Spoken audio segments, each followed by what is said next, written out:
নমস্কার বন্ধুরা, আমার এই হোম কুক চ্যানেলে আপনাদের সবাইকে স্বাগত জানাই।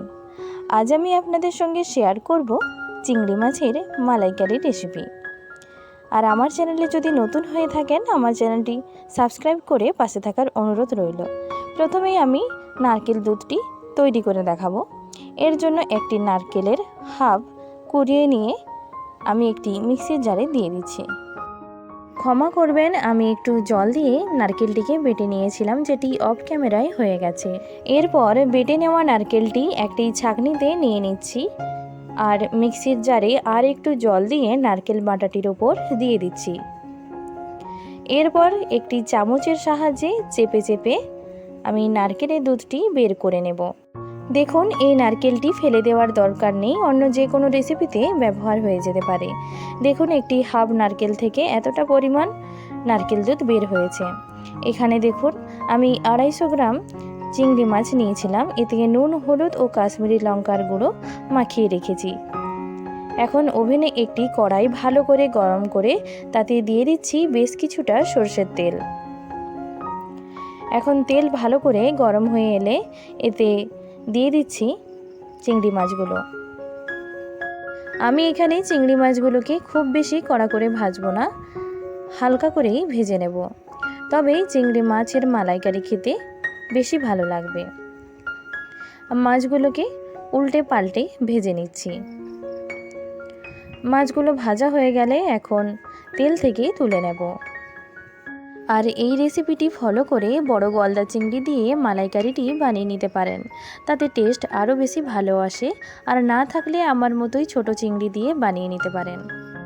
এরপর ওই তেলের মধ্যেই আর 1 চামচ তেল দিয়ে এতে দিয়ে দিচ্ছি 2 ছোট এলাচ, 2 দারচিনি ও 2 লবঙ্গ।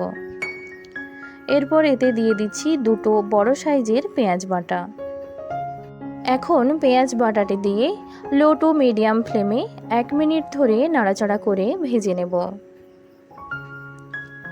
পেঁয়াজ বাটা ভাজা হয়ে আসলে এতে দিয়ে দিচ্ছি হাফ চামচ রসুন বাটা ও হাফ চামচ আদা বাটা।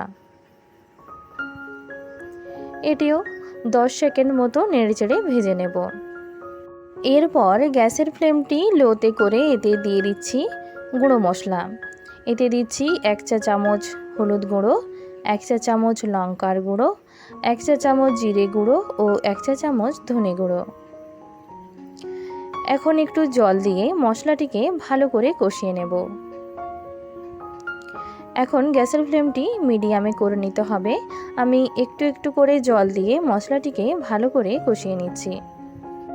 আর এই পর্যায়ে দিয়ে দিচ্ছি 3 চামচের মতো টমেটো ও কাঁচা লঙ্কা বাটা। এখন নেড়ে চেড়ে নিয়ে এতে দিয়ে দিচ্ছি স্বাদ মতো নুন। এরপর টমেটোর কাঁচা গন্ধটা যাওয়া পর্যন্ত কষিয়ে নেব। আর দিচ্ছি সামান্য চিনি, এটি অপশনাল।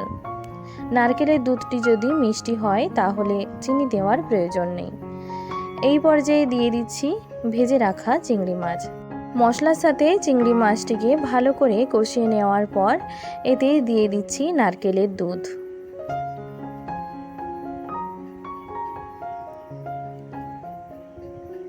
নারকেলের দুধটি দিয়ে চিংড়ি মাছটি মিশিয়ে নিচ্ছি। এখন গ্রেভিটি ভালো করে ফুটে উঠলে এতে দিয়ে দিচ্ছি 1 চামচ ঘি। আর যাদের ঘি দেওয়াটা পছন্দ নয় তারা ঘিটা স্কিপ করতে পারেন। এরপর গ্যাসের ফ্লেমটি অফ করে নিয়ে আমি পরিবেশন করে নেব। তাহলে তৈরি হয়ে গেল খুবই সুস্বাদু চিংড়ি মাছের মালাইকারির এই রেসিপি। আর আমার এই রেসিপিটি ভালো লাগলে আমার চ্যানেলটি সাবস্ক্রাইব করে পাশে থাকার অনুরোধ রইল। তাহলে দেখা হচ্ছে পরবর্তী রেসিপির সাথে। আপনারা ভালো থাকবেন। ধন্যবাদ।